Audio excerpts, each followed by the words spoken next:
বলল আল্লাহ বলছে শনিবারে মাছ ধরা হারাম, খবরদার আমরা মাছ ধরবো না, তবে শনিবার আমরা বেড়া দিয়ে রাখবো। কি দিয়ে রাখবো? জাল দিয়ে বেড়ে দিয়ে রাখবো। শনিবারে ধরবো না, রবিবারে যাই ধরবো। খবরদার শনিবারে ধরবি না, শনিবারে হারাম। হারাম করছে কে? তো মাছগুলো যখন তেলাওয়াত করতে আসতো এরা জাল দিয়ে বেড়ে দিয়ে রাখতো চারদিকে, শনিবারে ধরতো না, কারণ হারাম। কারণ কি?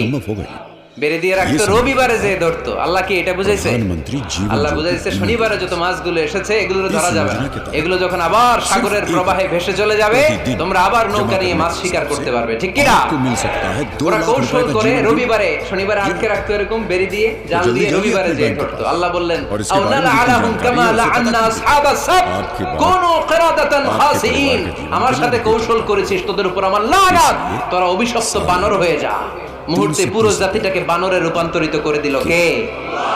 এজন্য খবরদার, আল হিলাতু বিল হারামে হারাম, হারাম